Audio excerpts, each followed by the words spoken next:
Hello Facebook ads people, I'm Konstantinos and this is the Facebook ads breaking news podcast. Hi guys, this is podcast 82. Apparently this week has been difficult for me because I was sick. As you can see in the print screen on the thumbnail, I was with 39 Celsius fever. So I would like to talk a little bit about, determination, consistency and stuff. And I think it's also a good timing to show you the plug for the 100K subs, which I really thank you for, because I hit this important milestone for me, because when I started the YouTube channel, it was one of the milestones that I wanted to have and an achievement. Sorry if my voice is strange or whatever. I'm drinking tea over here, trying to actually be able to do 1 hour straight without any issues, and I hope that we're going to succeed that. Now, I would like to show you what it has, tell you a little bit about the experience with it, and then we can jump to tell you what happened this week and how is the life of a freelancer. So if you pick to choose this job, you have to know what you're expecting for. I'm going to lift this up, and I lifted up before, so hide it because they might see my address info and they don't want that.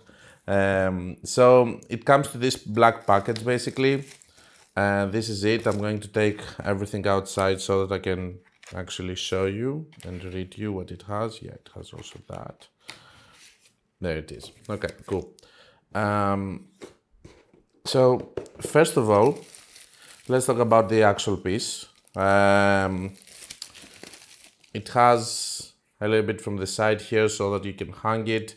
It is a mirror, basically this. So when you hit the 100K subs, they actually, after some days or I don't know how long, they do send you a code that you can go and you can redeem to a website.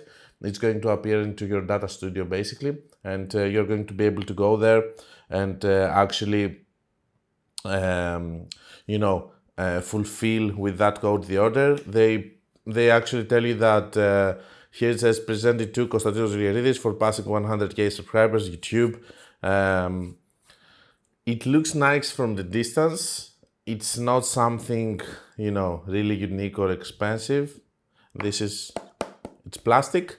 And I expected it to be a little bit like this, not so small. Most probably I'm going to put it there on the side next to the neon sign, and we will find it a better place in the new studio at the end of 2025 when it's going to be completed, and because it's a new studio and we build it from scratch. So the other thing that I have to say is that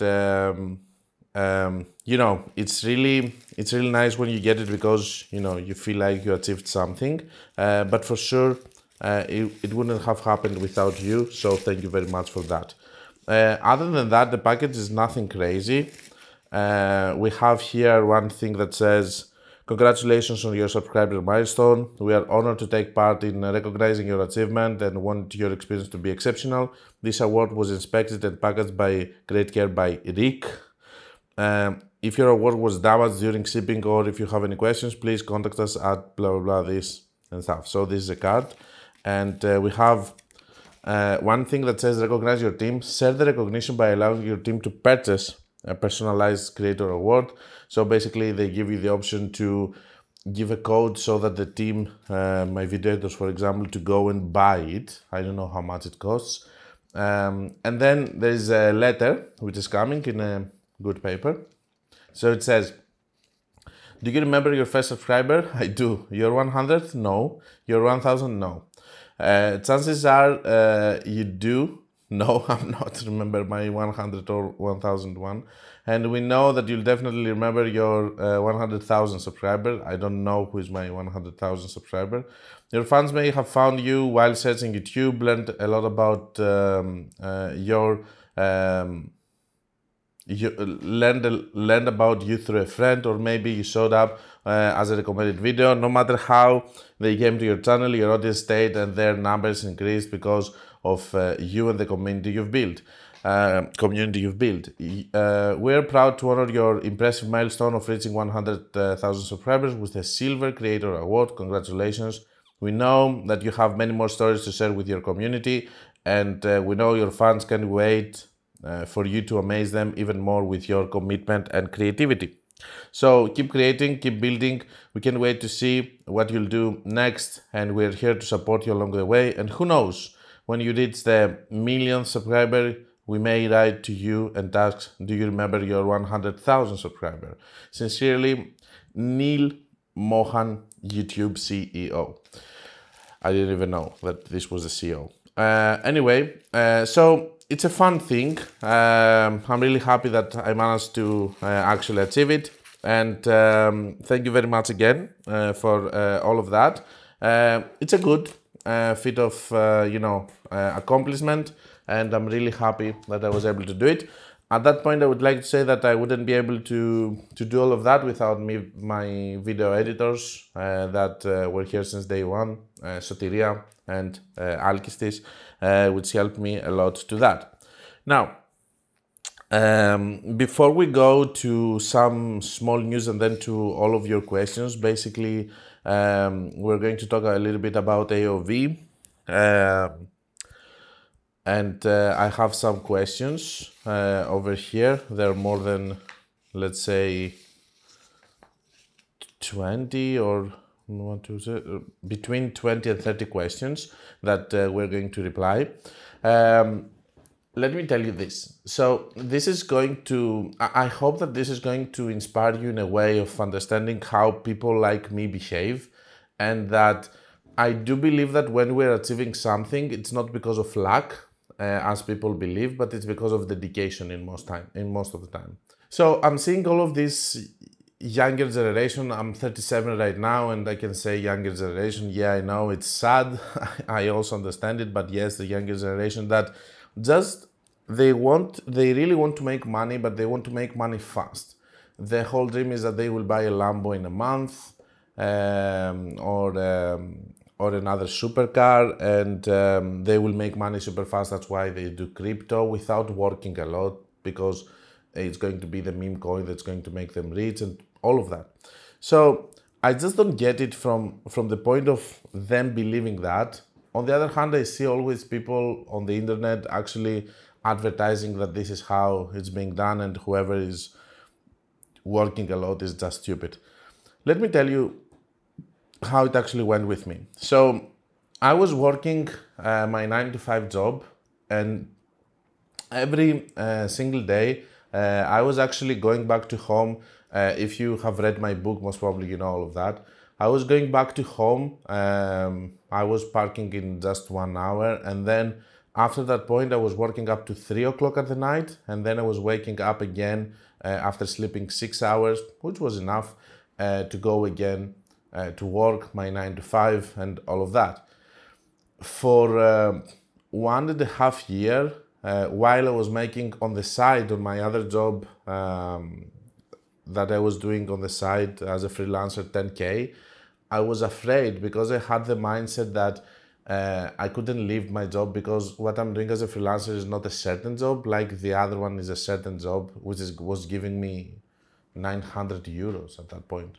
So I was thinking like this, and I wasn't thinking that I was making the money of a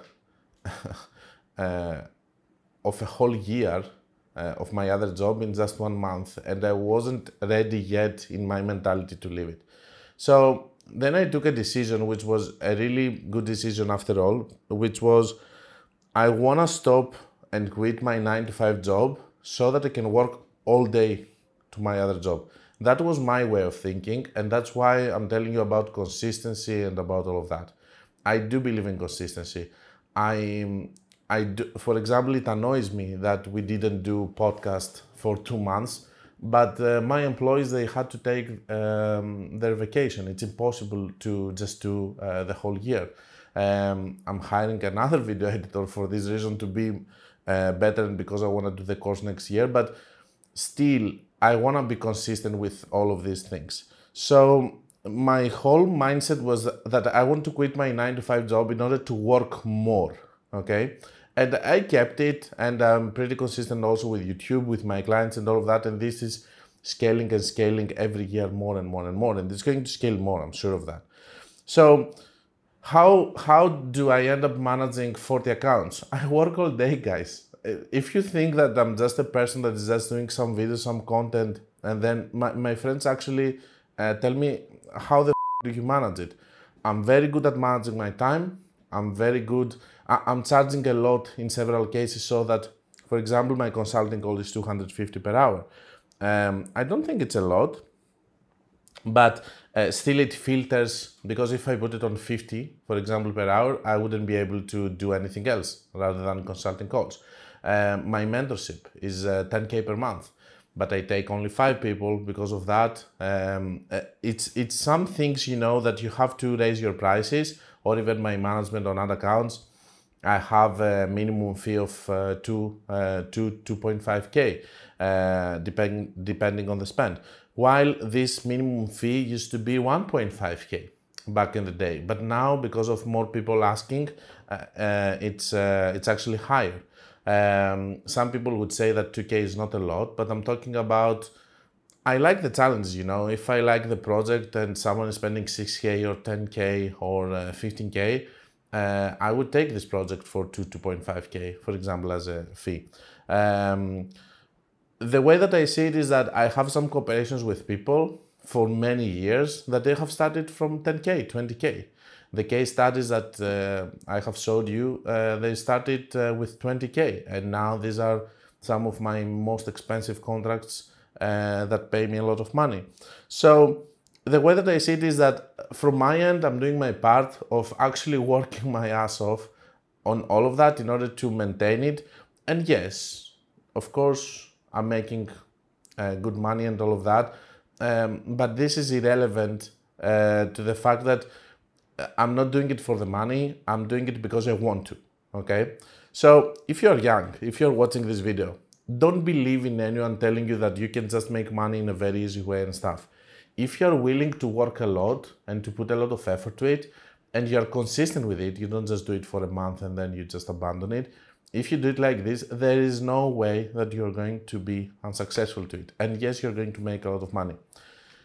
3 days ago, I had a fever of 39, you know, and stuff.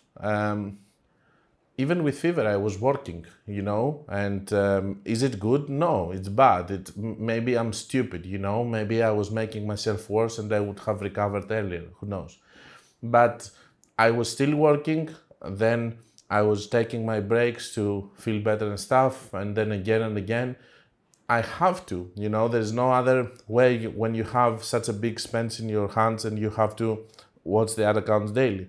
So the things that I'm telling you, I want you to know that I'm doing them, okay? If I'm telling you that I'm watching the ads every day on the last 7 days, this is something that I'm doing with my ad accounts also.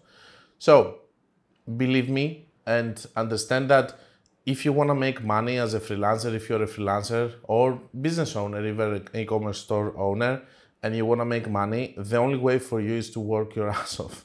And if you think that you can just put other people to work for you on that, no, it's not going to work. You have to be the one that you are working more than everyone else. And if it's possible, work double the amount of your employees. And this is what is going to make you successful. I'm not saying that there are not going to be cases of people, maybe they're extremely smart or maybe they're extremely lucky, it doesn't matter, that they're going to make money without a lot of effort. But this is the way that I have cracked the code in order to be able to be, let's say, financially independent, how we call it, and do whatever I want, whenever I want, you know, without even thinking. So that's the story, and I hope that it's going to help you understand that there's not easy money, and that even if you make easy money for 1 month, it's not going to be sustainable, and later on you're going to lose it all in your other efforts and stuff.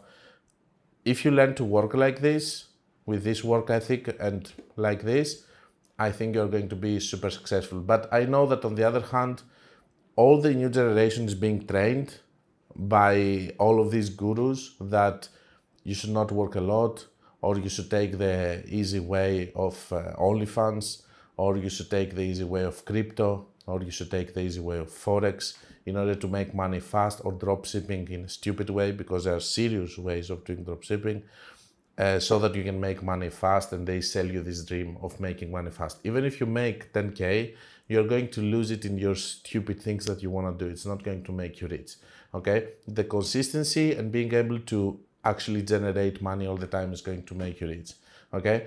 I can, sometimes I'm waking up earlier now with a baby, if I just wake up, I have an email from someone, for example, I can instantly make 250 euros just from a consulting call, because I just woke up earlier and I have 2 more hours to work, so I'm just exploiting that. If you manage to be able to just make money all the time from your knowledge that you're going to have, or from your expertise on something, then everything is going to be fine for you and your whole life. And then maybe, yes, you're going to work less, because your skill of expertise, it's going to be the thing that's going to save you hours of work, because you're going to be faster, you're going to need to research less, you're going to have your experience, and you won't have to work extra hours in order to cover your inexperience in things. I have seen this, for example, with other businesses like Airbnbs that I'm investing and I have. Because I didn't know, I was losing a lot of hours in learning things that I didn't like. But there were people that they were lying to me on the industry and stuff, and this didn't help me at all. So, you know, because I thought, this is why I'm telling you that even if you hire people and you give them good amount of money, it doesn't mean that they're going to do it successfully. So if you don't control things, then you have a problem. So if you're starting, for example, a dropshipping business and you want to delegate all the jobs to someone else or to Filipinos, most probably you're going to fail. Okay, that's all. Anyway, I'm feeling better, and I hope that I'm not going to have any more fever by the end of the year, because we have a lot of work to do with Black Friday. Most probably the next episode is going to be about the Black Friday strategy, since we enter October, so that you will know. Yeah, and we'll make it like this. Now, there's a new AOV metric which is coming to Meta. It's called Average Purchases Conversion Value, and it's going to be available. Back in the day, we used to do the AOV, by the way, is really important because it helps us with ROAS, and we have better ROAS, you know. If you are going, for example, to a website with a cost per purchase of 30 and you're buying something for 60 or 90 or 180, as you can understand, it can influence a lot if your ads are profitable or not. And a lot of times we talk to owners and we tell them that you have to fix your AOV and all of that in order to make it better, because your numbers are healthy within the ads manager, but they're not healthy in the either conversion rate of the website, or when they convert, they don't buy a lot. So they do bundles, buy 2, get 1, and stuff like that in order to increase the AOV. Back in the day, we used to do this as custom metric in order to actually do it. What is an AOV, average order value? So basically, you do the amount of the orders. So if someone bought something for 100, divided, or maybe the whole revenue that you had in a day, for example, divided with the number of purchases. And then you get the AOV, the average order value of each one of these orders. Now we're going to have this average purchase conversion value, and we are going to be able to use it in our columns so that we can know if this is a problem that needs to be addressed and fixed. This week, the results. The results are not bad, but we had some problems on Sunday. There has been reported that a lot of ad accounts that were having issues with the daily spend getting lowered from something crazy, like from 15K to 1K per day. So to be honest with you, these are things that people send to me. They send also to the inner circles, so I believe it's actually true. But I haven't had it on any of my ad accounts and had issues. Most of the times they were dropshipping ad accounts, and Yeah, I think that we had an issue there that has been resolved. I don't know how much it has impacted other accounts because, as I told you, I haven't seen it on my ad on other accounts, but in total on my other accounts I'm doing still fine. Not very good, but fine. Medium results. And no, I would say that they're also improve a little bit.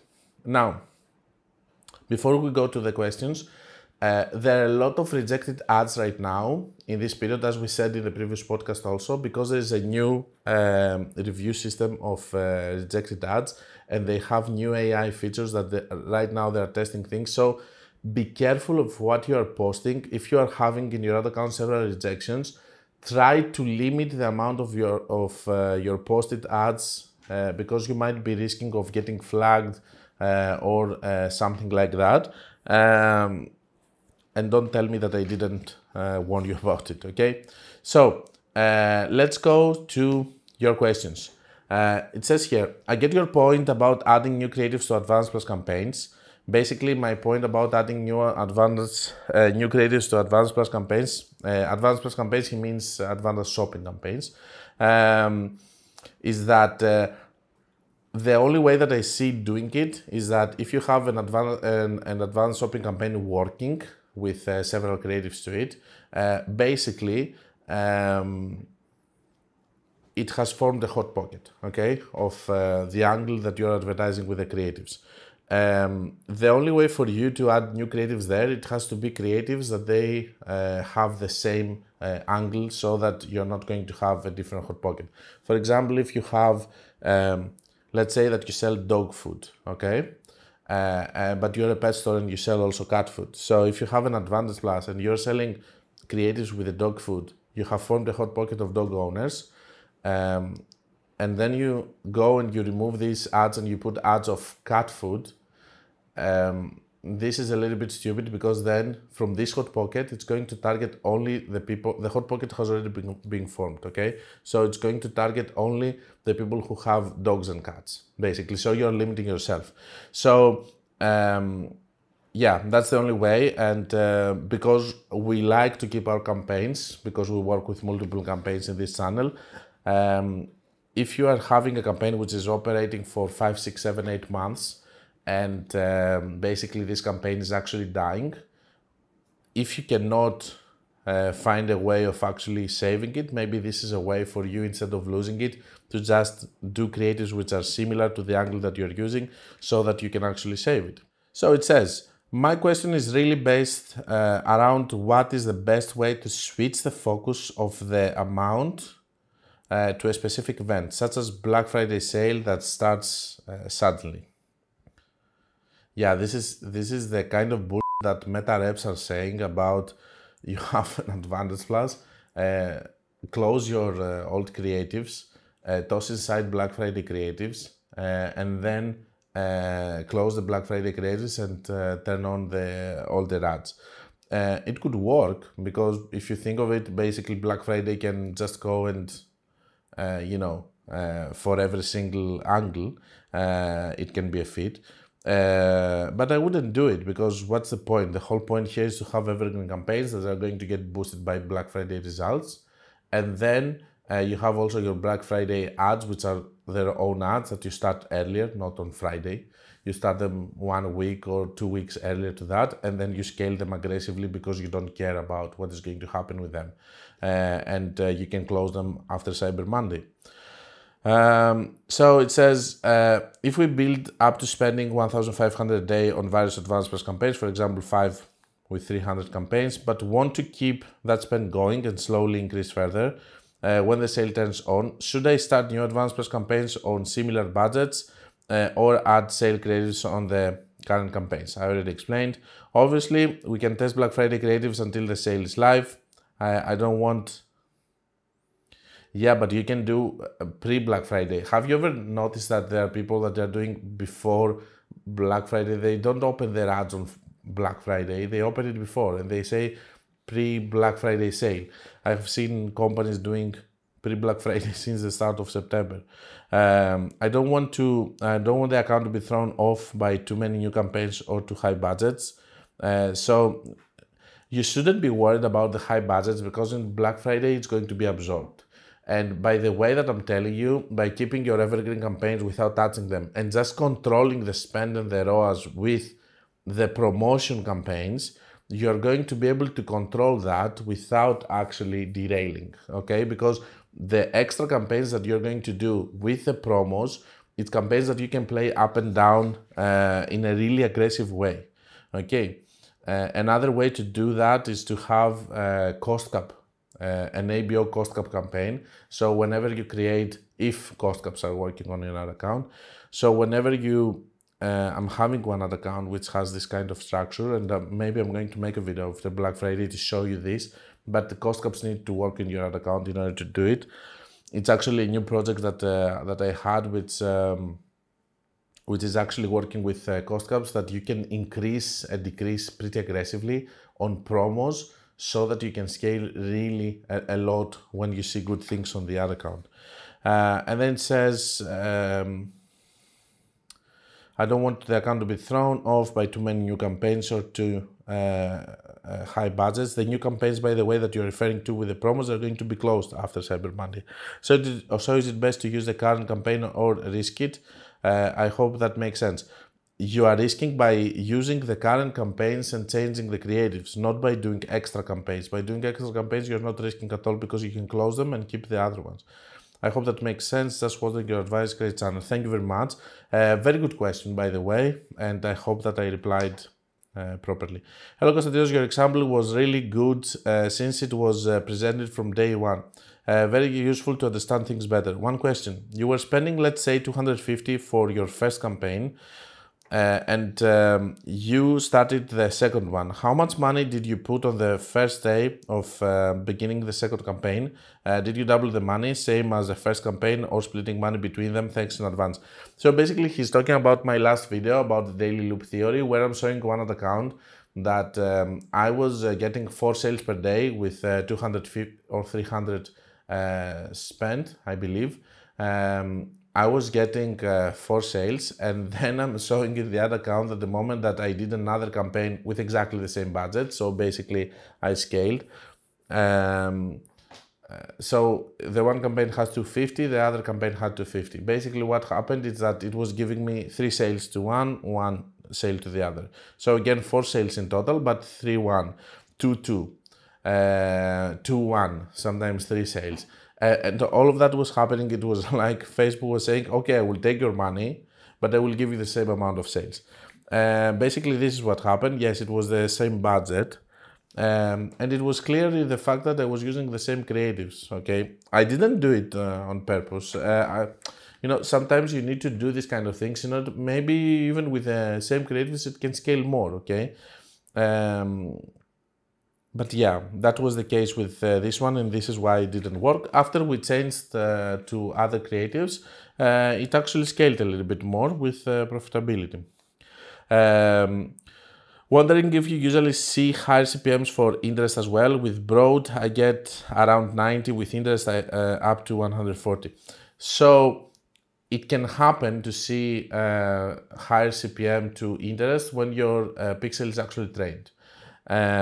But here I'm really worried for the CPMs that I'm seeing, 90 and 140, because it means that your broad is getting better CPM.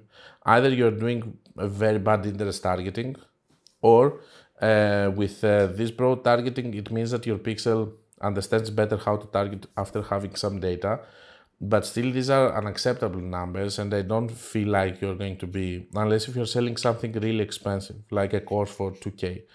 I don't think that these are numbers which are normal. I think you need to keep trying to find something which is going to be cheaper in terms of CPM, and in order to do that, you need to keep testing. Next one.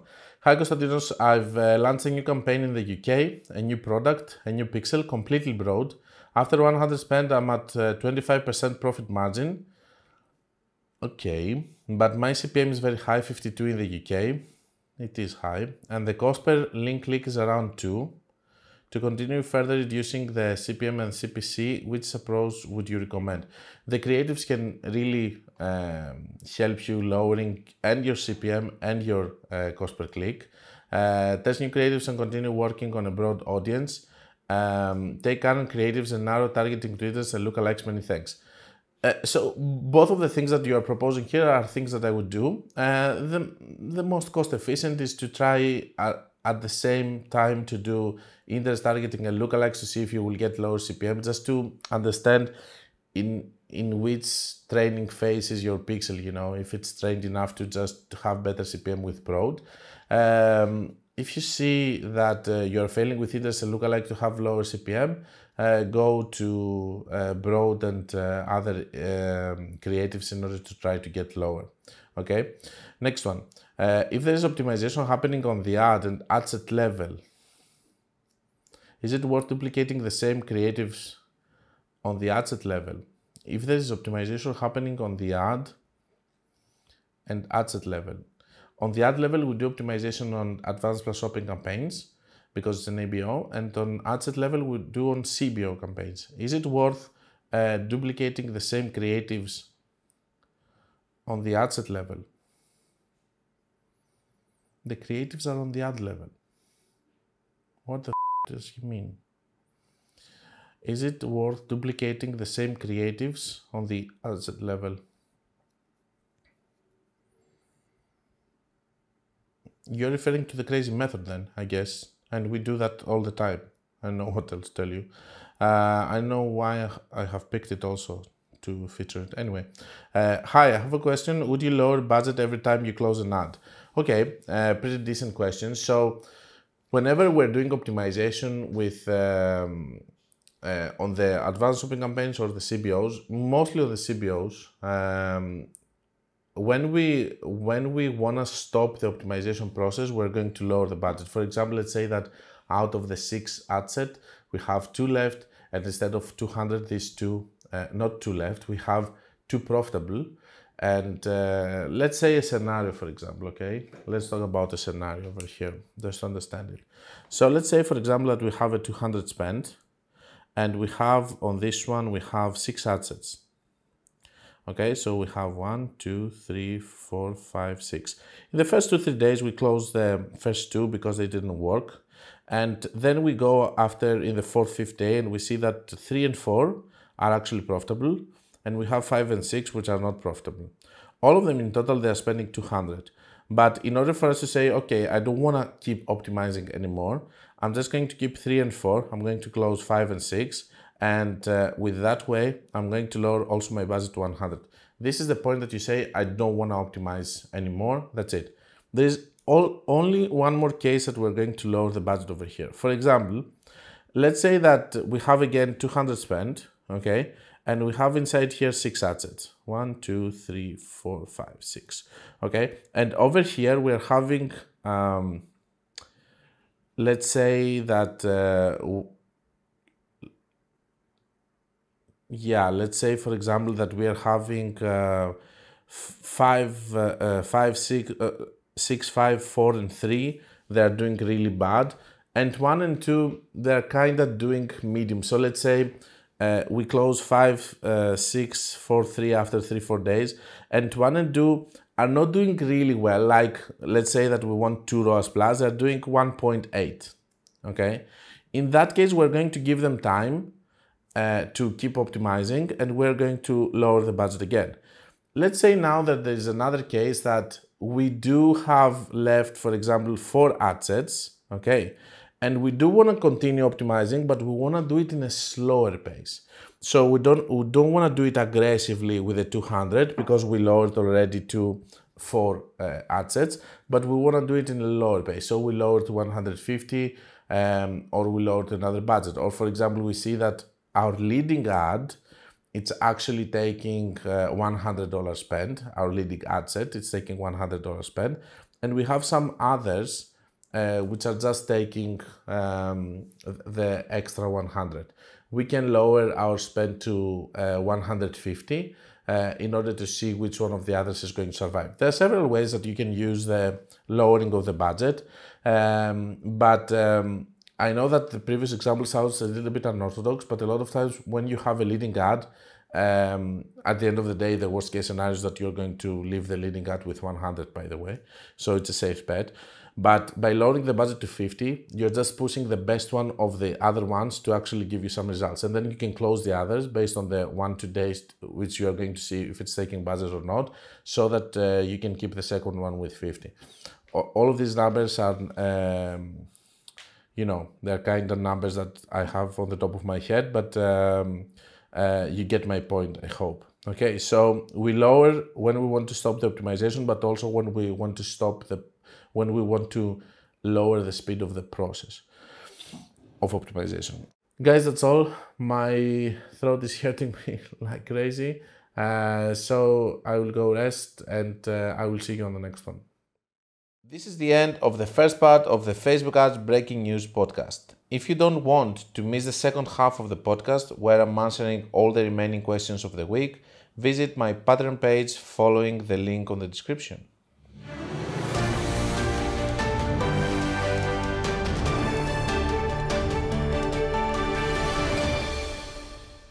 This was the Facebook Ads Breaking News podcast. Like it or not, it is what it is.